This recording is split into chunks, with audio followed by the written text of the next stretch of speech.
embraced a platinum status, which is kind of the unicorn of, where those groups can score. So kudos to our course again. Wonderful. Thank you. Anyone else? Could I do a little shout out to Boston Elementary? Sure.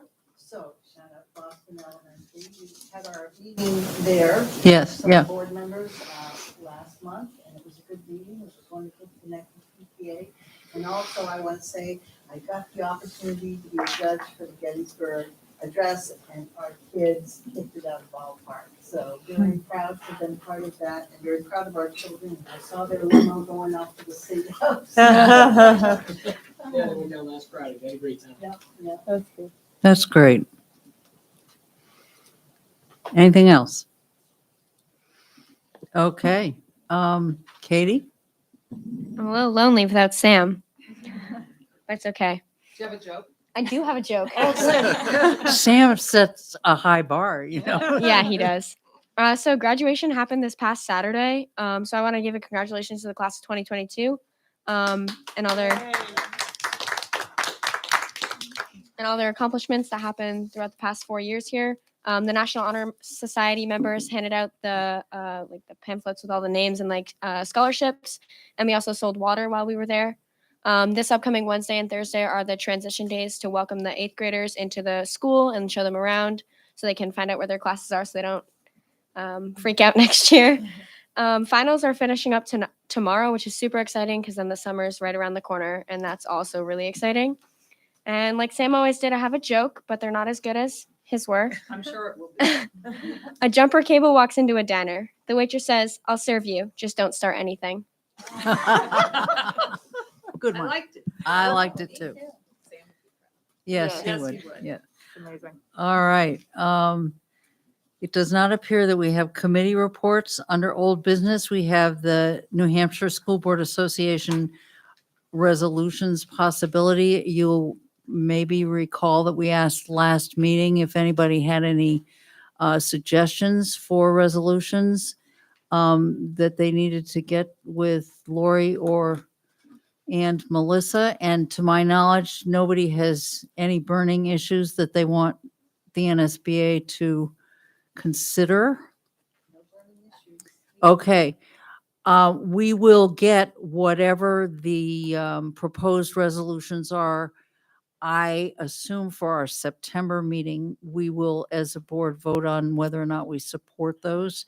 At that time, the meeting of the delegate assembly, is that what it's called, is October 1st. And you don't have to be one of the delegates to go. It's actually kind of cool. I recommend it. But Just throw in Yeah. a quick, consideration. Last year, the school board did vote to give us some leverage in terms of using our own decision-making ability if an issue came up that wasn't within the proposals. And one of the things that came up was the scholarship for school board representatives, which of course our own Sam Becker won this year. So thank you for giving us that leverage, or we might not have been able to get a Maryland fellow grad a scholarship. great. Thank you. Can I just ask real quick, just everyone check their mics, make sure they're on so that the live stream can hear. Are we hearing they're not, are they not getting I'm it? just not sure that they are on. They're good? They're good? Okay, Okay. great, thank you. Okay, moving on to new business. Personnel update? Sure. So I think I just lost the page. Hang on. It is I'm scrolling. page good news. 41 of the paper packet, 42 of the digital packet. You'll see a list of the most recent resignations received and one resignation that has been rescinded.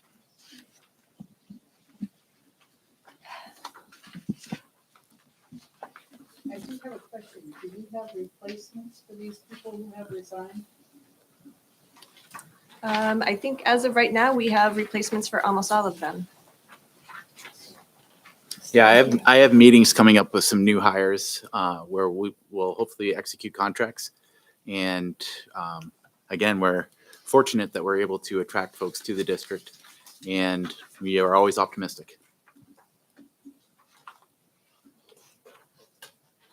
Can I just ask a quick question? Sure. Would you say that Do you know how many folks have resigned this year who weren't retiring? Do you know, if I can wait to get the information if you don't have it right So now? we can get that for you. Okay. I mean, it seems like we've had around the normal amount. It may look like a lot. But- Yeah, I would say that we've probably had slightly more turnover Right. this year, but it's not, unfortunately, not unique to education, not Right. unique to Merrimack Valley. And I don't know if folks have seen some of the articles that are out there about the Great Retirement or the Great Resignation. I think there was one month recently where there were 4 million resignations. And I just think that people are looking to do different things. And one of the things that we're seeing in education a lot this year is folks really shopping wages. And we're feeling the pinch on that a little bit. We're fortunate that we adjusted the wage scale a few years ago to make ourselves competitive, but we do see more and more of that happening. Thank you. Okay, moving along. The next item on the agenda is the board self-evaluation. I want to thank everybody for taking the time to fill out that questionnaire. The answers, the chart, what do you call this? The responses are in the packet. I can't tell what page. It says page 1, but that's not really page 1. Yeah, it's page 44, 43 of the printed package, 44 of the digital package. So just to kind of give an overview, NHSBA has come out with suggested self-evaluations for a number of years. I think 5 or 6 years ago, we decided that we didn't want to answer all 35 of their questions, so we lowered it to 24 questions. But this is an evaluation of best practices for high-functioning and well-informed boards as defined by the New Hampshire School Board Association. That's where it all comes from. Of the 24 questions, 21, all of the answers were 3 or higher. That is number 1 being never and number 5 being always. There were 3 that were all 5s. So, people have different interpretations of questions and different experiences, and that's great. What I'd like to do now is ask you for some feedback on this evaluation tool, and is it asking the right questions? What is this? I think we all agreed several months ago that it was very important for us to look at ourselves honestly and think about whether or not we are well-informed and well-functioning, and evaluate ourselves on that. But I'd like to open for discussion, your feedback on this particular set of questions and any suggestions you might have for improving this evaluation. Lori? One of the observations I made is that if you are a new board member, you are going to answer very differently from some. Absolutely. seasoned No members. question. And I'm wondering if it's possible to make the tool a little more intuitive. So if you are a new board member, you could ask a slightly different set of questions. For instance, I could use, I'm aware I could use more training in X area, finance or school board procedures or whatever it is. So you could actually find out what you could do to lift up that new board member, make sure they feel comfortable coming to board. I mean, parliamentary procedure type of things. Most people, when they come to a board meeting, they've never in their life had to follow any sort of Robert's Rules of Parliamentary Procedure. So that may be an area of opportunity. But it occurred to me as I was answering this, I would answer it very differently if I were a new board member than being a mature board member. Oh, I like that word. Yeah. Mature. Okay. Experience. Yes. When I was looking at the 2016, 2017, when the questions were ranked and we went from 35 to 24, only 4 of the current board were part of that conversation. Kind of, We answered the same way. kind of interestingly. Yeah, yeah. Well, we jettisoned 11 questions, so not bad. In the Yeah. field of education, we are often loath to get rid of things. We just keep piling it on top. More. I, Any- Yeah, go ahead. I looked at it and very selfishly thought of myself and how I had answered it in terms of what the average was or what the aggregate was. And the one that I am most disappointed in myself is the New Hampshire School Board Association workshops and meetings. And I really, I believe that I need to make better use of New Hampshire School Board Association workshops and meetings. And They really are very informative, and I they are agree. I was informative. I disappointed. wouldn't say they're awesome. No, I no. would say some they're of them. informative. And some are better than others. That, Yes. yeah, Melissa enjoys policy. yeah, I know, I know, I know. Let's just put that out. Yeah. Well, overall, 63% of the answers were at 3 or below. That was the Right. lowest one. Yeah. And that, on the other hand, if you've been doing this for a long time and you've already been to all those, you're not going to go again. Well, except that, I don't know. Well, unless you're Melissa, Well, of unless you're course. Melissa. But I think that they're always coming up with new ones, and I think that that's someplace where I need to, Hmm. you know, I tried to look at it at broadly as the whole board, and then also as me, how I need to grow Mhm. as a school board member. And I really think that they're always publishing new information, Mhm. and I need to take advantage of that. Okay. Anyone else? Um, Yes, I have one. Jess. So I did find the questions useful, but I almost feel like it would be more self-reflective if we were also inputting text as well to kind of measure your own like where you could grow, and it doesn't necessarily have to be like, I mean, okay, I'm glad that the teachers are nodding at me right now, because that that means I think I got it right. I always find that it helps to self-reflect, to actually write this out and understand your own nuances to the question, because you Mhm. know we might all have answered 5, but that could be vastly different reasons. Yeah, for what that. you mean by 5 and what I mean might be very different. Yeah, That's true. yeah, and so areas for self-improvement, I think, would be beneficial. Yeah, in we could future. easily add a field to each one of those questions. Yeah, I'm not saying you have to read every single one, but Well, it's not, I would see that more as a personal self-reflection. It's not because somebody's going to read it and grade you on it. That's not the point. A self-evaluation is a self-evaluation. Yeah. Anyone else? And just to follow up, maybe that is a good point, though.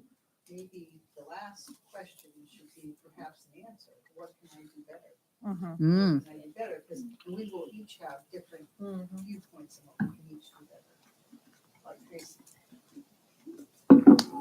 Okay, are there any questions on there that you think are really extraneous and unnecessary?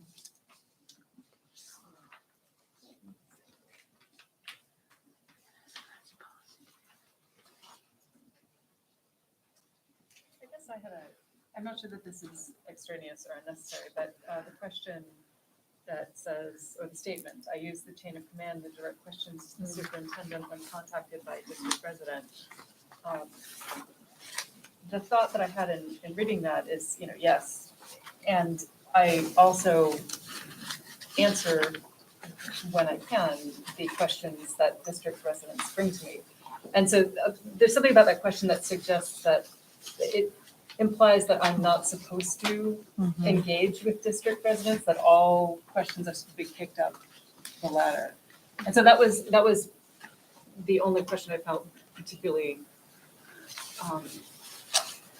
not confused by. I mean, I knew what it was asking, but it was just a little strange to me because of the implication. Right. And I looked at that question and I thought it's really two different questions. And maybe it ought to be split into two different questions. But there is another. I and I'm think sorry. it is very clear in policy and in practice that our job is governance, not management. So if it is a question about something that's actually happening in one of the schools, then it really should be passed along to administration. Yes, which I do. I'm not saying you didn't, I'm just saying it should be. Yeah. But nobody is saying you can't have conversations with your constituents. That would be pretty weird. Right, Um, yeah. yeah. On the other hand, if you're having a conversation or a debate of some kind with the superintendent, it's pretty important that you do that individually with the superintendent and not include the member of the public in that conversation. And can I just speak to a point that you made early in your response? I also had the thought that you just articulated that maybe a couple of these statements could be separated into, because they currently arrive as and statements, and I think if they were The and, decoupled. yeah, there were a couple that were like that, I that might agree. be Yeah. Possibly a little more useful. Okay. Yes, Laura. On this question, when I read it, I'm like, well, sometimes I go to the assistant superintendent. I did that with Chris. I do it with Randy. It's a logical person to go to. Oh, sure. Because of and so it just almost slash assistant superintendent for some things. Oh, okay. Yeah. Good point. Anyone else? I was, Go. Yep. so I was going to bring this up under topics for the next board meeting, but it seems more appropriate now to say it. I would really like to see us do a training together in person somehow. If have someone, I know that we did do the one, we got cut short, but just like get back to basics, because we are, there are some well-seasoned, but we are kind of a fairly new. So it would really just be having someone come in and going through the really important aspects of the role of a board member. We did So- it. I think we did it with Will Phillips last summer. Yeah, but that wasn't really No. what we were. That Two summers was- ago. He didn't do what we asked him to do. Yeah. Well, they have a canned. Yeah. Yeah, training. but his wasn't what we wanted at all. Yeah. So Yeah. I can talk to Barrett, Christina, and Will.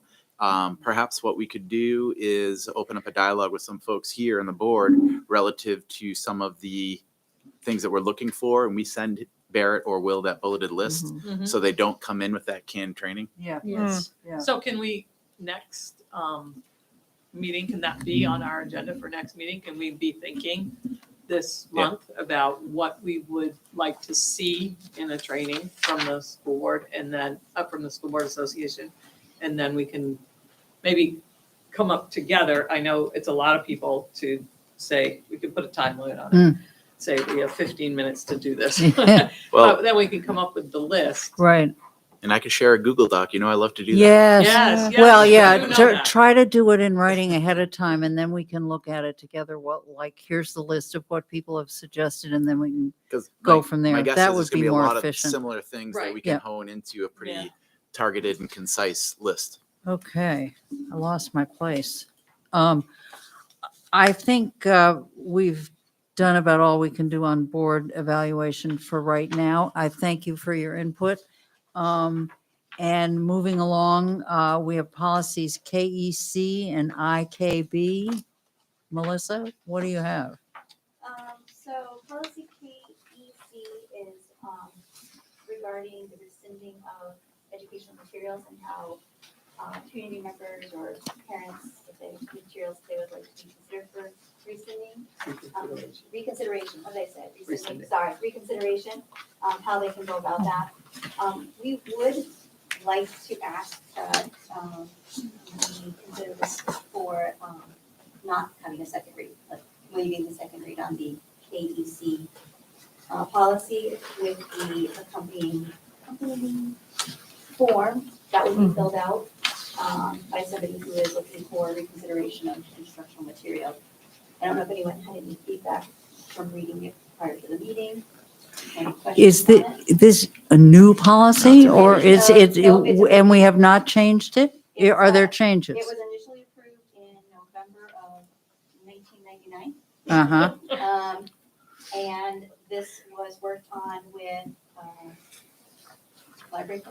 library media folks and other staff members to look at the policy and look at the materials and how it can be, what they needed for information. Mhm. And so we felt that it was a good time for us to tackle this policy and bring it back up.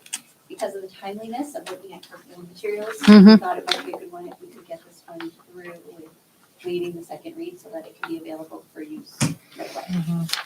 Okay. Are It there, is consistent with the school board association's draft policy. oh, okay, So okay. thank you for that. All right, well, then we need to do these separately. Yes. How about you make a motion on that one? I would- KEC. I would like to mention that KEC along with KEC-R are approved for the second reading and wage and to approve these policies. Okay, is there a second to that motion? I'll second it. Does everybody understand what the motion says? Have you had an opportunity to read this over? Any questions for Melissa? Yes, Sally? I have two suggestions for edits. At the end of the first paragraph in KEC, I would move the period to after the parentheses. Yep, totally see that, thank you.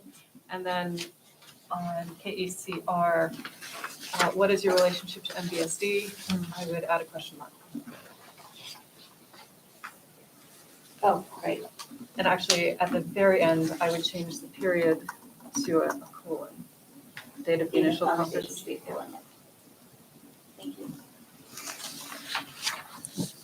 Okay, anything else? Any discussion? You ready to vote?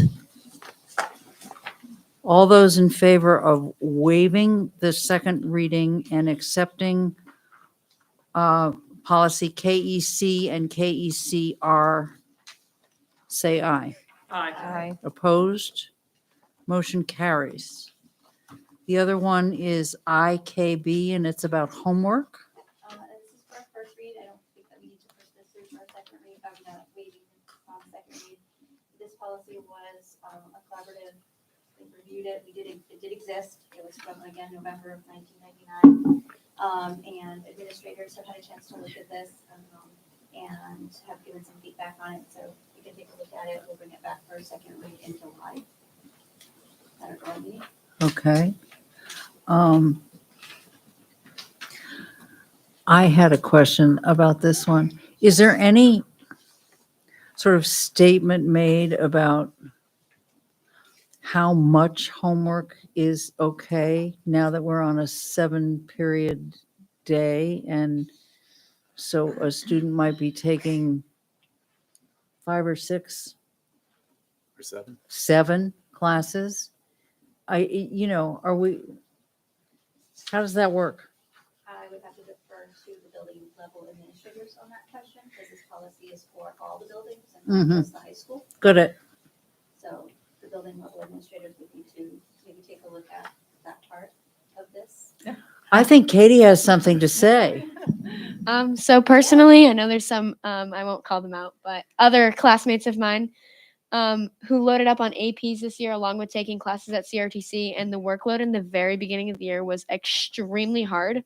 And lots of us were up till midnight or 1 a.m. trying to complete homework. And that was a lot on all of us trying to get accustomed to the new schedule and having 7 periods of AP English and biology and history and health science all in one night. You said at the beginning of the year it was really hard. Have we sorted it out some since I then? think it's more of us managing our time and figuring out what's more important to do that night and what you can, procrastinate doing, I guess you could say.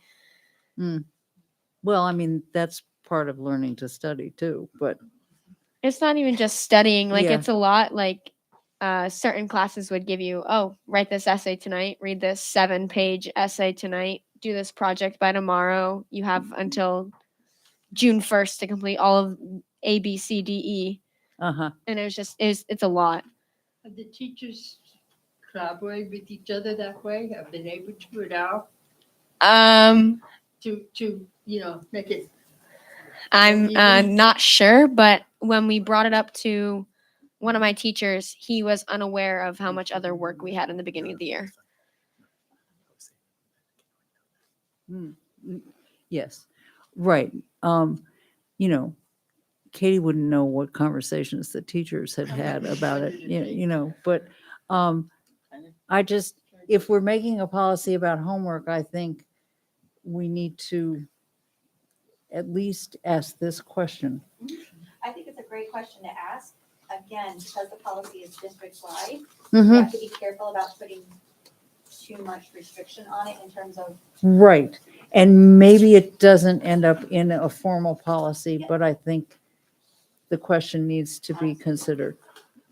Yes, Katie. Can I also add about like sports and homework too? So I do soccer in the fall, and Uh-huh. so after soccer games, sometimes I wouldn't get home till 9 o'clock at night, Yeah. and then I had from 9 o'clock until whenever I finished to do those 7 periods of Uh-huh. homework. So that was a lot too. Mhm. That's why it took a lot of us in the beginning, because there was like all of this, most of the sports that happen in the fall, Mhm. and I think that was a schedule to get accustomed to, and then trying to cram it in after Right.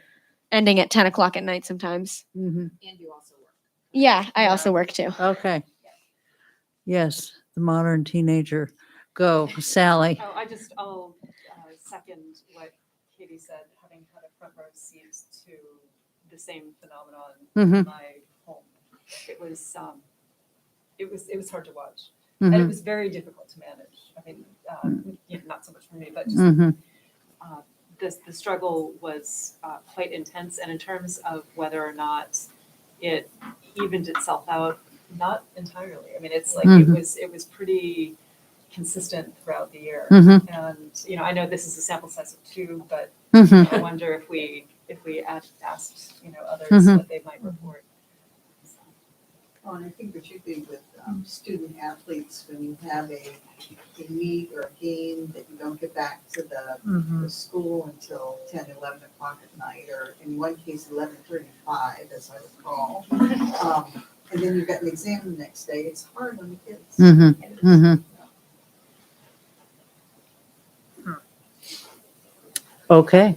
well, I'm sure that this information will get back to the school administrators. Sure will.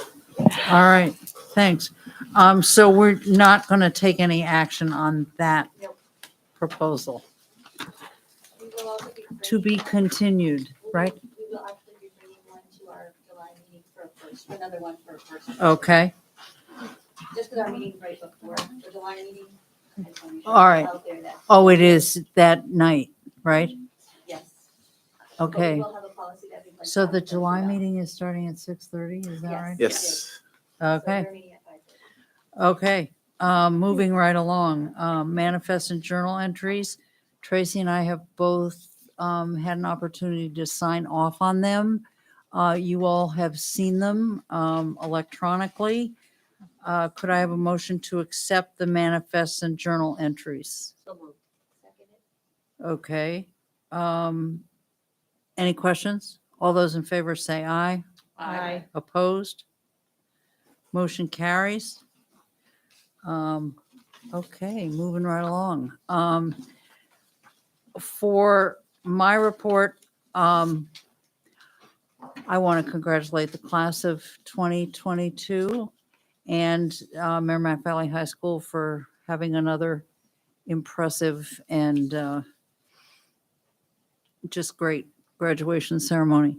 I also want to send a shout out of thanks to Jessica, Sally, and Tracy for spending a lot of time at the Concord City budget hearings and to just inform you of not a huge amount of money change, but an important change that was made. This is a quote from Counselor Brent Todd.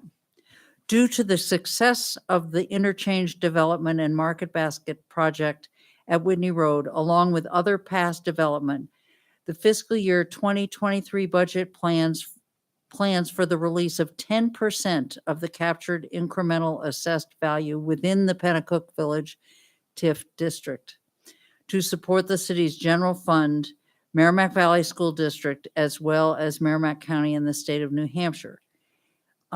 This means that $1,747,300 of captured assessed value is planned to be released, which will generate $49,850 of property tax revenue for these entities combined. It's anticipated this amount will increase over time.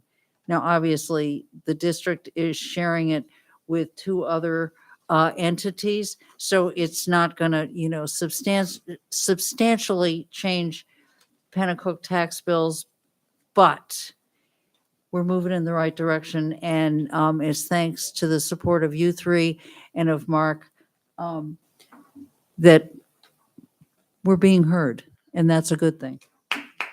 Yes, well done. That's all I have. Randy? Oh, yeah. Take it.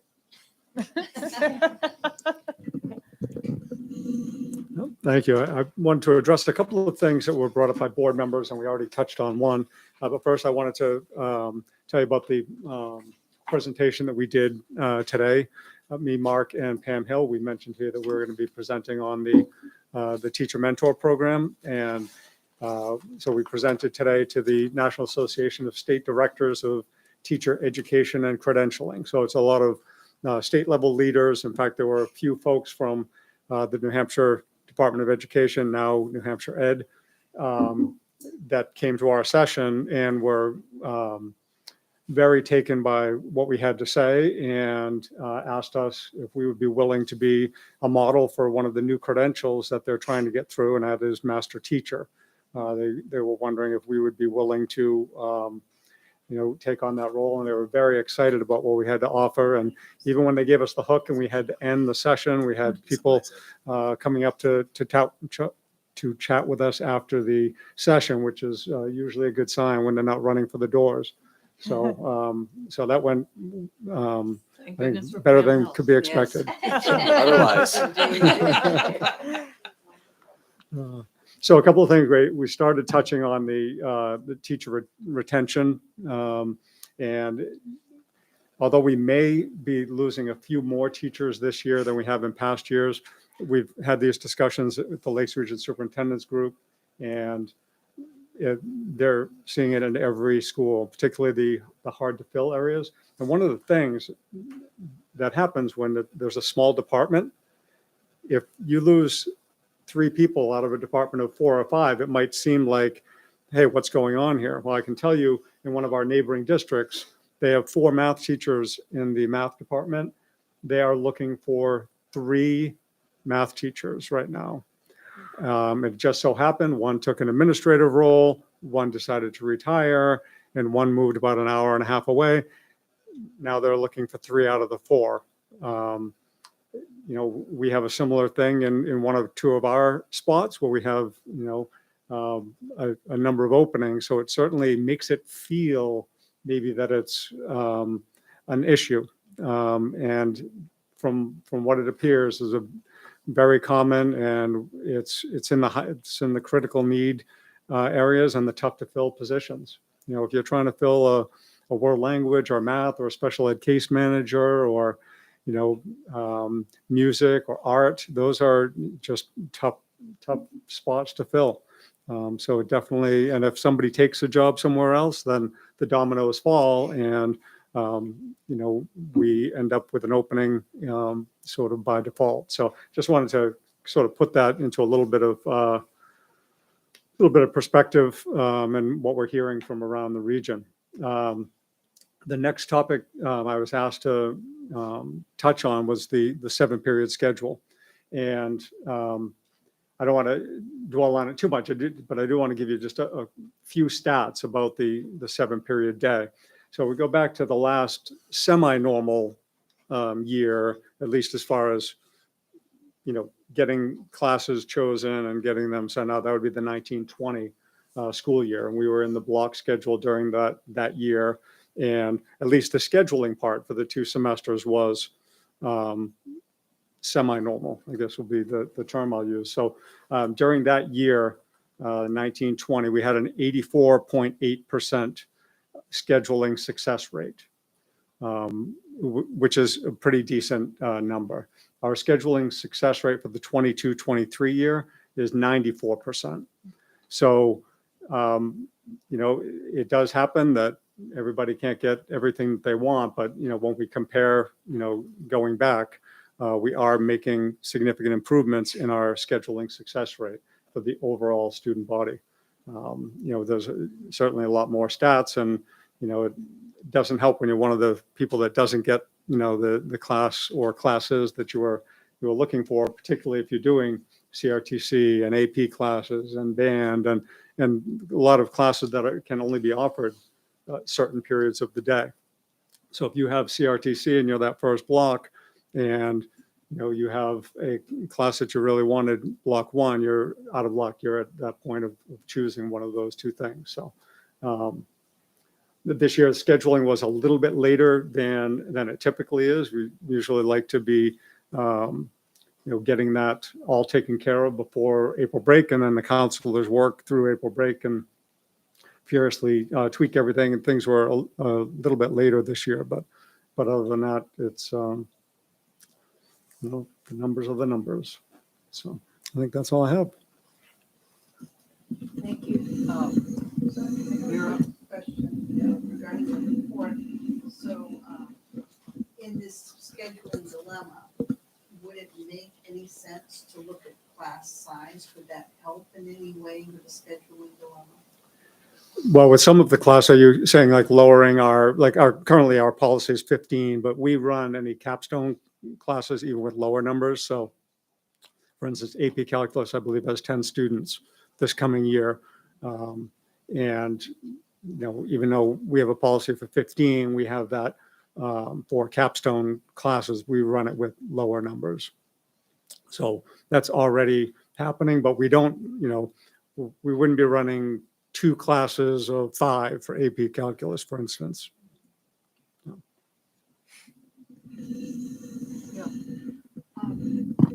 I guess I can grab one of these. So I do have some concerns. You had addressed the issue of, a high percentage of a certain discipline, leaving the district all at once.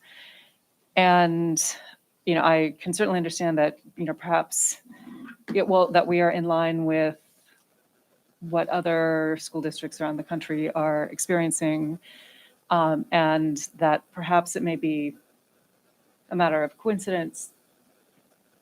But I'm also wondering whether or not we wouldn't be well served to actually ask some questions that might unearth some information that could be useful to us about how to better retain teachers.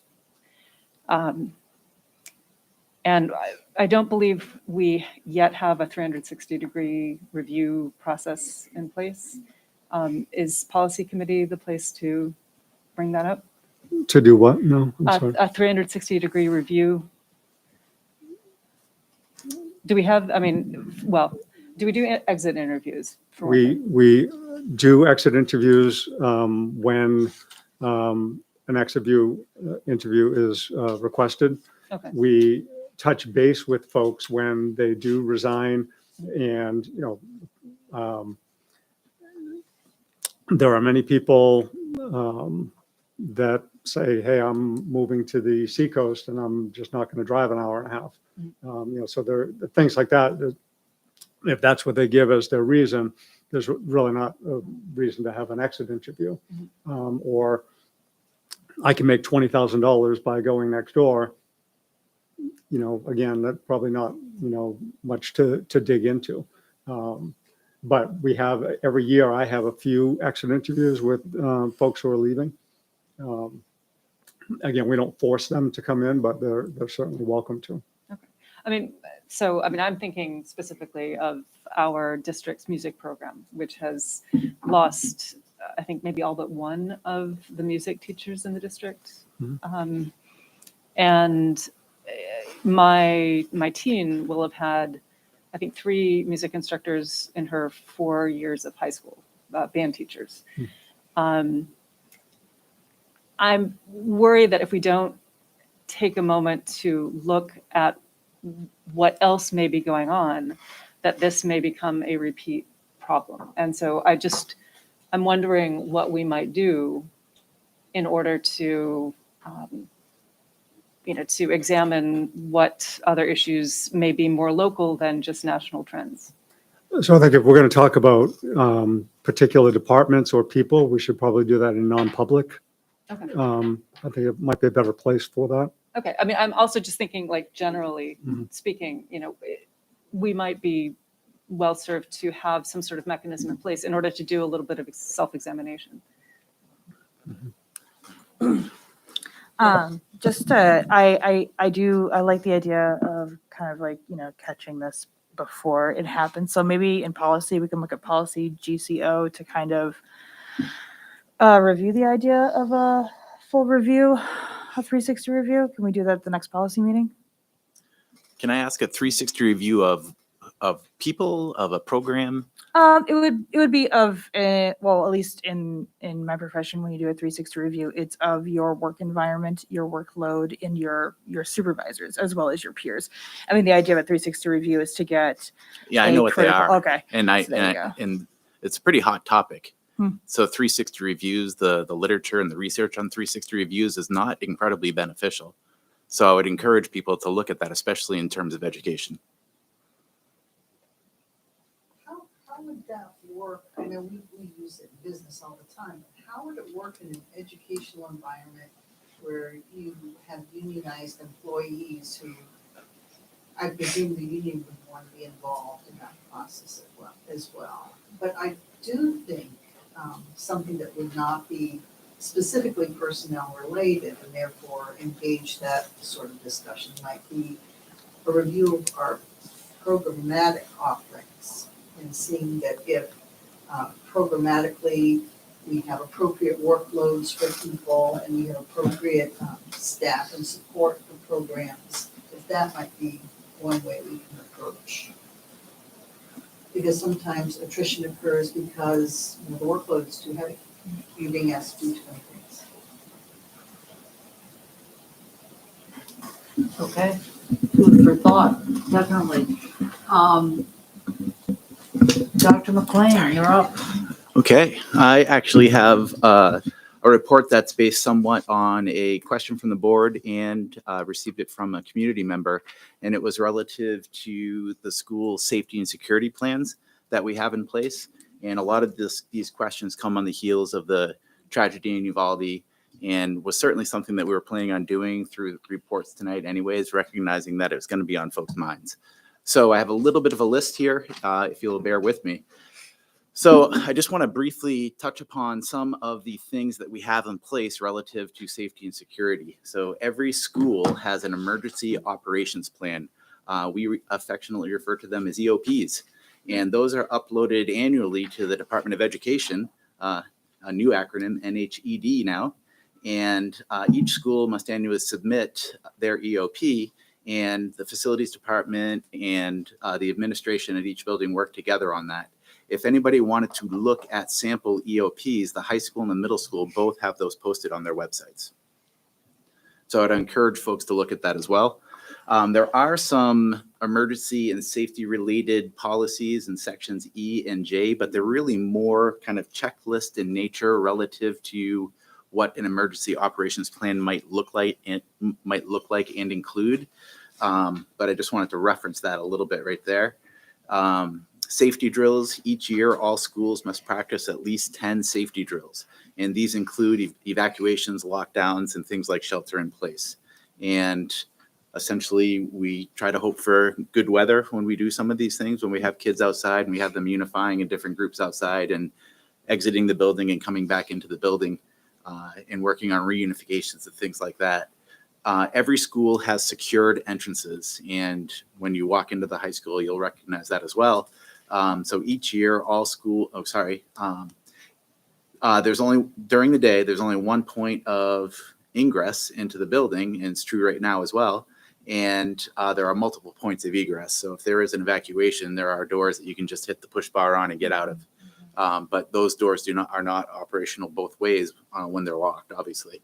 And in those lobbies, we have bullet resistant glass, and they're all monitored during the typical school day by personnel in the main office, and they have visitors who sign in and report in and get visitors badges and things of that nature. So we have that in every single one of our schools. Also, the front entrances are protected by bollards. So you may notice those concrete columns that are in front of all of our entrances. Those are so that like a vehicle couldn't ride up through the entranceway. We have alarms and alerting at all of our schools. They're equipped with security strobes, indoors and outdoors, and alert systems. We continue to work on that. We have surveillance in all of our schools. There are surveillance cameras in all common areas. At the middle school and the high school, we have school resource officers. We have interoperability communications, meaning that we can quickly contact the Concord PD through a walkie-talkie. And all of our schools are always connecting with the local authorities, whether it's the sheriff's office, whether it's the local PD's office, to ensure that there is bi-directional and open communication, as well as other first responders. We have emergency alerting through the district student information system. We're fortunate that really the only time that we use that right now are when we have snow days, but that's what Alma is for, that emergency alerting. And we used to have the various other ones, but when we consolidated that through the new student information system, folks, when they log into it, have the ability to take it as a text message or an email. I don't know if it will robocall too, so it will give you that automated voice, where before you used to listen to my dulcet tones. So that has since been moved to a robot. A few years ago, all the schools went through Homeland Security audits. And those Homeland Security audits were focused on 3 main areas: secured entrances, alerting, and surveillance. And we took that very seriously and embedded improvements into the capital improvement plan. In fact, a few years ago, the district established a security line in the budget, and so that we fund it on an ongoing nature so that we can make sure that we have what we need for safety and security. And the maintenance department and the IT department work together on that to ensure if it's replacing cameras or what we're doing with that, so that they're working together to make sure that that security line is spent correctly. So there was another question relative to after school events. And so right now that door is open. So someone could right now walk into this building. So I think that's an area of growth for us when it comes to what we could be doing. I'm not sure what we should do. Maybe we need to post an administrator outside on there on a rotating basis so that someone's securing that front entrance. But certainly an area of growth, because it's not something that we've really looked at in the past relative to a board meeting. Or a concert. Or a concert. Well, typically with concerts and school Or events, people at the beginning of those events, it is monitored by an administrator. But if someone comes in late and the show is ongoing, that door is going to be open, and someone could essentially walk into a dark auditorium if they wanted to. So it's definitely a point of vulnerability. And one of the things that we'll talk about this summer at our leadership retreat is some of the best practices that we could do to help secure that a little bit more. So just wanted to touch upon that. So in case if folks have any questions relative to this when I'm done, certainly we'll take feedback on that, because we want to do what's right. I too wanted to say congratulations to the class of 2022. It was a great ceremony. Although we did have Seatgate, and I know that Principal Miller is on top of that. All about? So I know that Pembroke had something similar, but David did a great job where he let people know what was going on. Apparently in Pembroke, they had something similar where people didn't know where to sit, and there wasn't an announcement made to the crowd, but there were four chairs went missing. So Oh, We- I couldn't tell, Yeah. And, because we couldn't hear what he was saying. oh, okay. That is Yeah. so Yeah. Well, then weird. we were talking to Yeah. Jeff Dutton about turning up the sound a little bit. Yeah. But SeatGate, we will report back on SeatGate, but it was handled very well. And really, one of the things that I think is so great about the ceremony is that it's a student-driven ceremony. Even when we have young adults who are walking up to the microphone and really handling themselves very professionally. And those could be things that administrators could do. I think one of the things that we do really well is we've made this a student-driven ceremony, because honestly, people don't want to listen to us talk if they don't have to. So to hear a kid take charge and speak eloquently and speak confidently is really a really cool thing. And I thought Sam did a great job. In particular, he was funny. I like the fact that he's not going to pay $15 for Paramount Plus. I wouldn't either. But it's crazy. I'd probably pay $7 for a coffee if I thought it was really good. But God, I wouldn't spend $3.99 on an app if it was the last thing in the world. I don't know. I have to somehow grapple with that mindset. So Randy mentioned the NASDAQ presentation today that we were at, and it went really well. And I think that we made folks in the room really excited and impressed by some of the things that we're doing here to retain our new teachers, to hear our young teachers and folks who have been through the teacher training mentor program talk about how beneficial that is to them is really quite engaging. And to hear what they have to say about Pam Hill in particular is, it's really, I had to tell people to keep their business cards in their pockets, because we had folks from Wisconsin and Hawaii in the room. So folks traveled from far and wide to hear Pam, and Randy and I were just there to help her out. It really went very well. And I can tell you that when it comes to teacher retention, that's a competitive advantage that we have.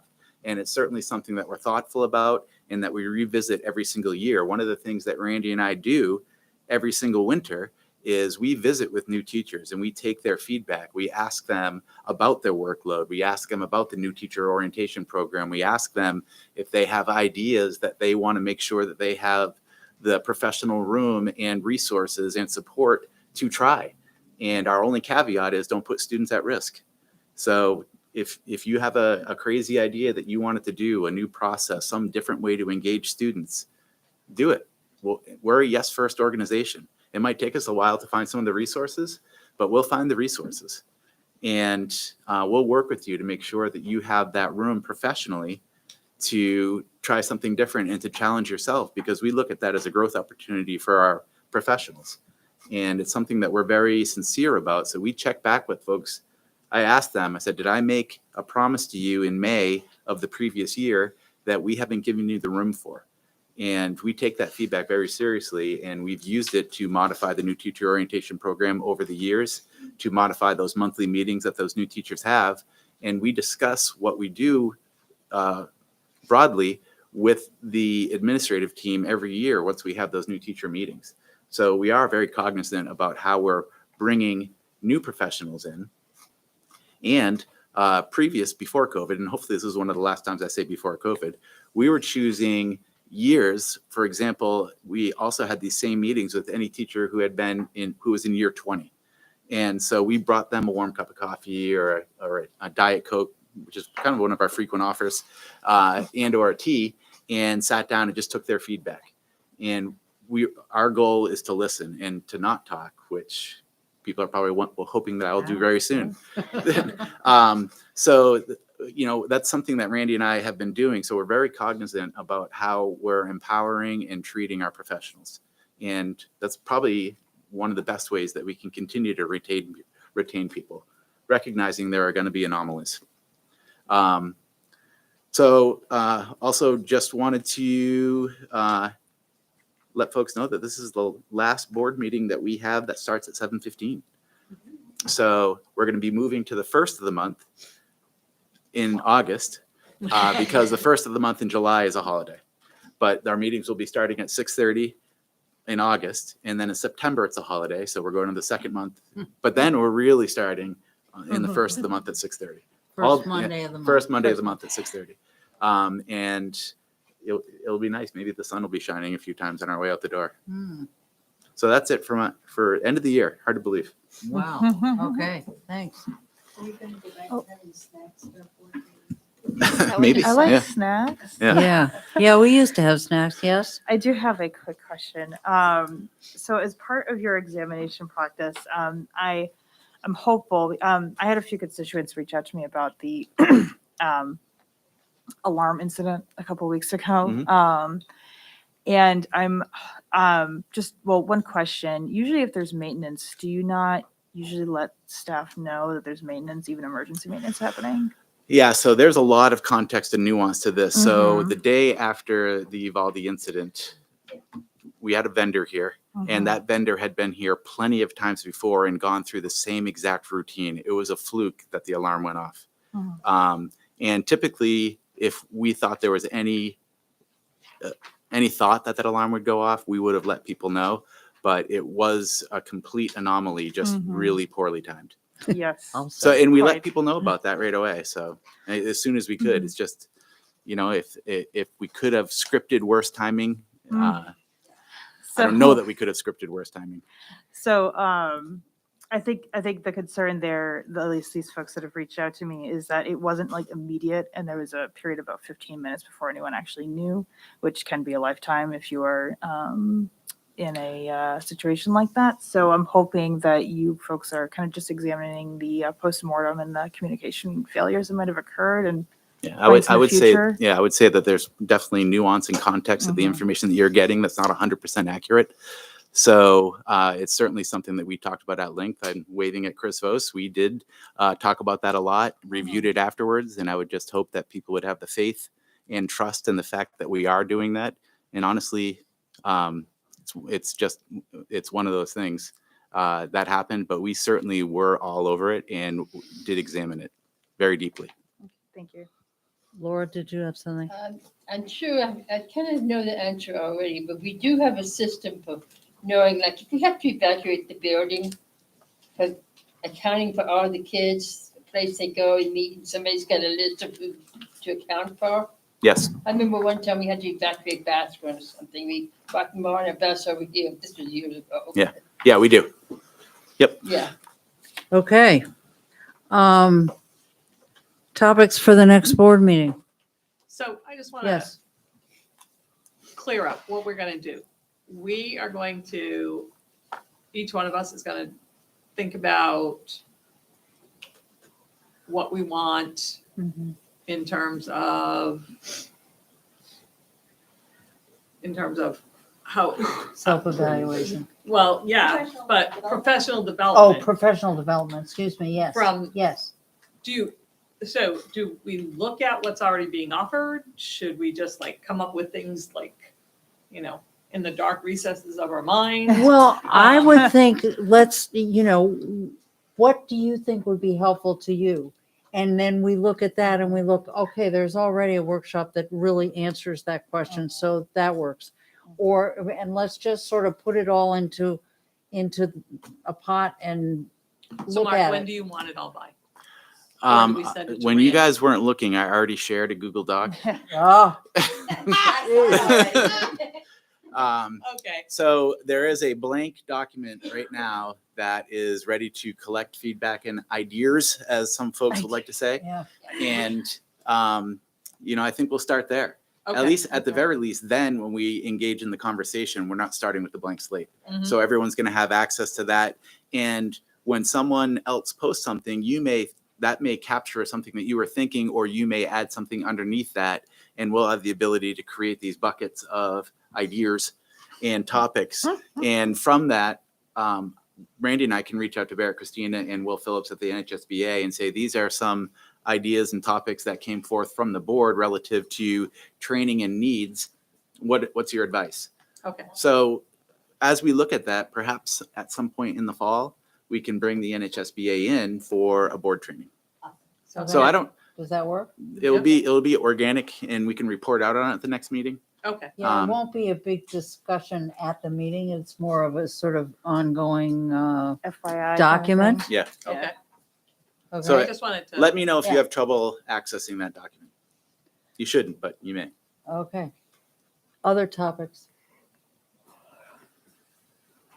Okay.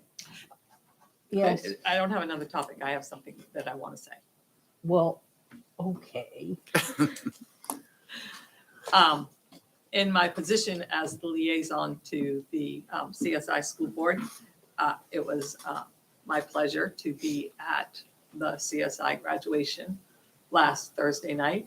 And once again, it was a spectacular thing to see. There were 17 kids who, not just from Merrimack Valley, there were some from Merrimack Valley, and there were some Merrimack Valley teachers who came to support those students also, so it was really, really nice.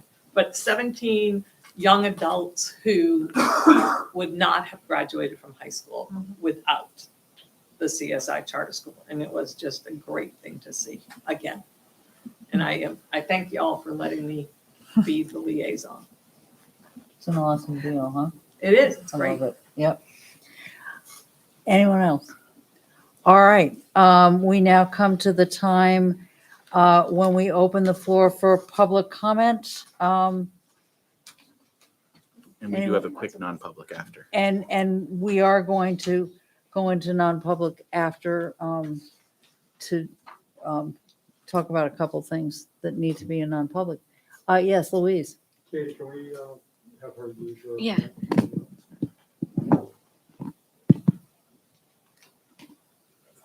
Thank you. Louise Andrus from Salisbury. On June 6, a group of the Salisbury and Webster students visited and toured the State House. As a state rep, I also attended and enjoyed every minute of the students' interest in the State House and its history. The tour guide was great and engaged the students in the tour as she spoke. Again, it was great being with and listening to these students. Next, I have been going back and forth with the superintendent on me coming into the high school and middle school libraries to view the books. At first, the superintendent was a definite no.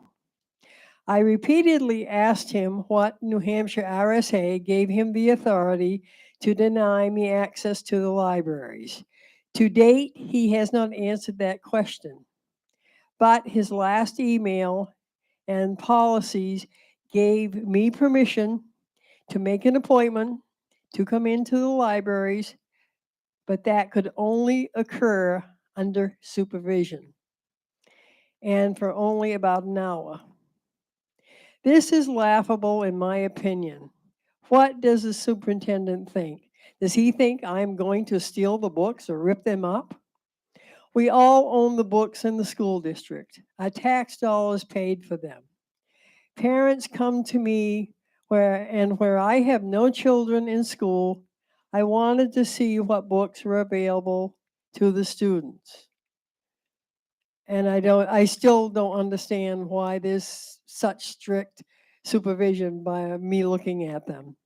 Lastly, it has been brought to my understanding that there is a student that was not allowed to be part of graduation on Saturday, but rather had to sit in the audience. This student, I understand, and you can correct me if I'm wrong, spent the last 2 years at home completing high school. This student was considered a Merrimack Valley student for CRTC and was enrolled in VLAX, which is considered public school. And I understand our tax dollars paid for the courses, like it does for other CRTC programs. Our school district also promotes students for CRTC. Did the other CRT students get to be on the stage for graduation Saturday? I am appalled and feel it was unacceptable to think a young person could not graduate along with their other classmates. This student has graduated through VLAX and has been accepted into college and in again, in my opinion, should have been able to graduate on Saturday with the rest. Thank you. Anyone else? Yes. You and then you.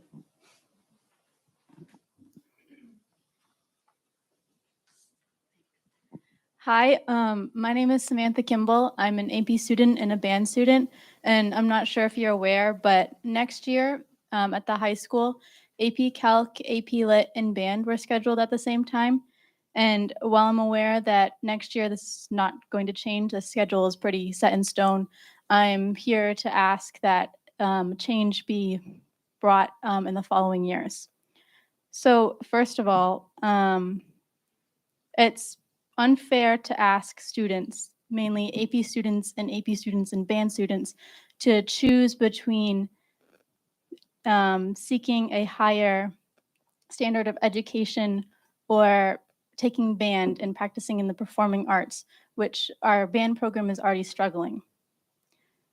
At the same time, I think that in the future it should be avoided to schedule both AP Lit and AP Calc at the same time because these classes are taken predominantly by seniors who won't be able to take it next year and who need English and a math credit every year to graduate. And students who strive to gain a better education shouldn't be forced to take a low level like math class or English class or choose between one of the two. Because this doesn't just impact my class, this issue has been going on for years. And so far, nothing has been done to prioritize that. So I ask that in the future, we prioritize AP students and AP and band students. I understand that the scheduling program is designed to make a schedule that makes sure most students get into the classes that they want, like the 84% success rate of this year, but that 6% is often AP students. And while I understand there are other options available, like taking online courses or taking a college level course at the tech, these options are not sustainable for AP students. Many students don't do well in online classes, and the learning environment and what they get out of an in-person AP class is often not the same. Plus, asking students to take a class at the college level and provide their own transportation and time to fit in their schedule shouldn't be justified. I understand that coming up with a master schedule is difficult, and working around CRTC in the AP classes is even harder. I'm just asking that in the future, band, AP Calc, and AP Lit get their own periods, mainly because CRTC only takes up 3 periods, and that leaves 3 other periods for those classes. Or even meeting with these students who have an overlap of AP classes and finding their input and what they'd be okay not taking classes if they were moved around. For instance, this year I know that if AP Calc was moved to period 6, 3 people wouldn't be able to take AP Psych. I, being one of them, would rather take AP Calc over AP Psych. I just want to have a voice and when it comes to my education, and I'm sure that many AP students would like that as well. Thank you for your time.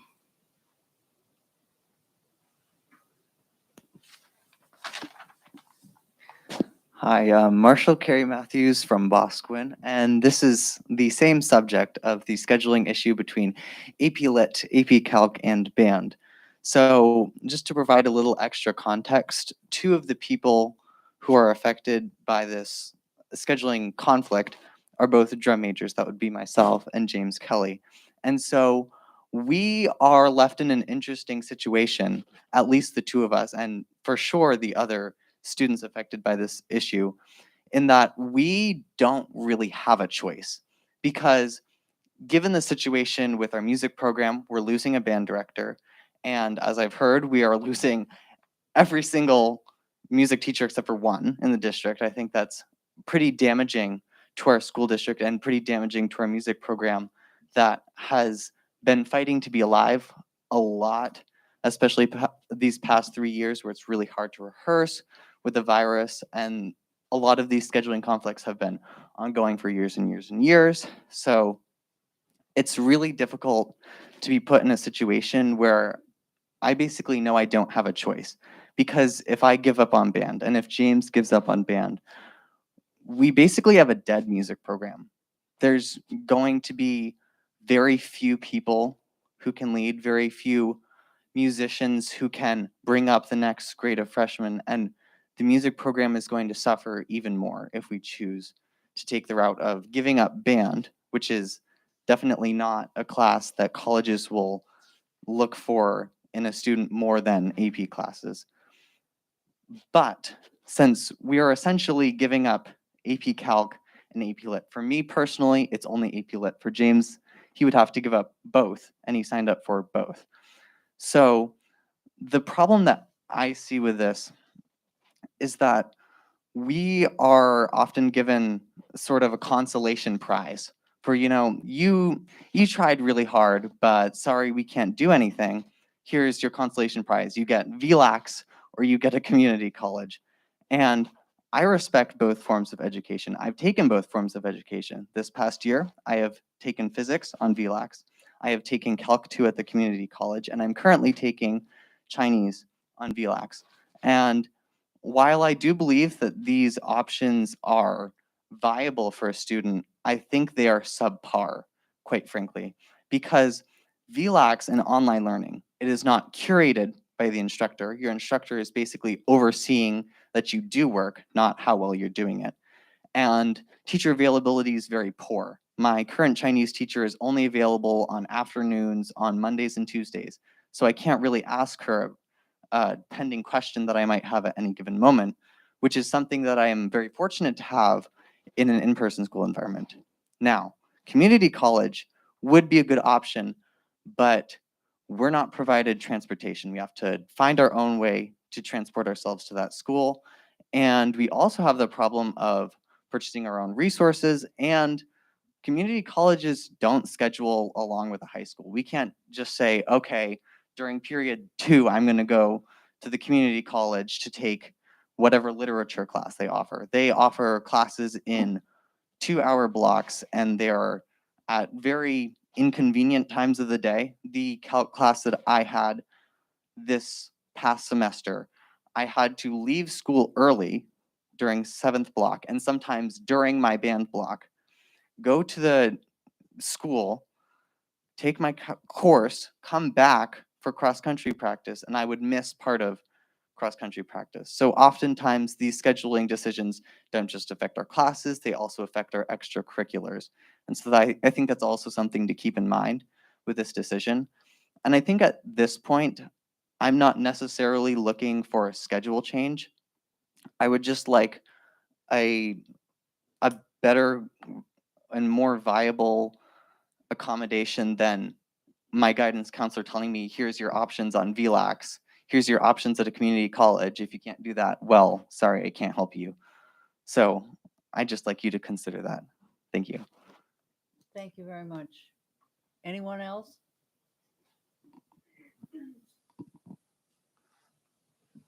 Hello and good evening. My name is Rachel Bast, and I'm a current junior, almost a senior. I'm here speaking tonight on the issue that my other two peers have already spoken on. This time, it does not directly impact me. However, it very well could have. And had I been a senior last year, this issue would have impacted me. It has been brought to, you know the issue, the AP scheduling. I'm aware that there's most likely not much that can be done at this point. However, for future consideration, this needs to be changed. The scheduling of AP classes needs to be prioritized above the scheduling of regular classes because they are so hard to come by. There are a small handful of AP classes offered at MVHS. These classes are already hard enough to come by for those who want to take them, and they should not be made more inaccessible. I'm aware that this has been an issue for many years now. Students, primarily those who are in, as we are reminded often, our last year of free education, should not be forced to have to make a choice between the new high-level classes that are offered. I'm also aware that the AP student population is significantly smaller than the rest of the students in school, and that no matter how the schedule ends up, no one will be completely happy. However, if a student is making the step forward to take their education to the next level, they should be able to do so without having to make a decision of what subject takes precedence. Additionally, while everyone in school learns, not everyone wants to. In the 2 AP classes that I took this year, it was the first time in my education journey in which every single student in the room genuinely wanted to be in that room.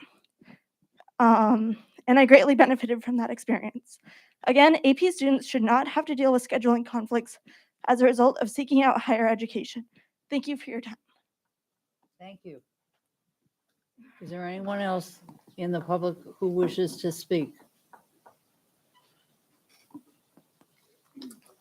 Okay, could I have a motion to go into non-public session under RSA 91-A 311B and K? I'll make that motion. That's a roll call vote. Kristen? Tracy Berkey, Yes, Lori please. Carey, Yes. Eric Hansen, Yes. Owen Harrington, Yes. Sally Hurst Dickinson, Yes. Peggy Jones Blanchard, Yes. Celia Longnecker. Yes. Bobby Joe Michael. Yes. Melissa Muzzy. Yes. Laura Vincent. Yes. Jessica Wheeler Russell. Yes. Thank you. Okay. Can we do a 5-minute break? How about 3? 3-minute break. The Celtics are on pretty soon. Oh. Say, let's get going, people.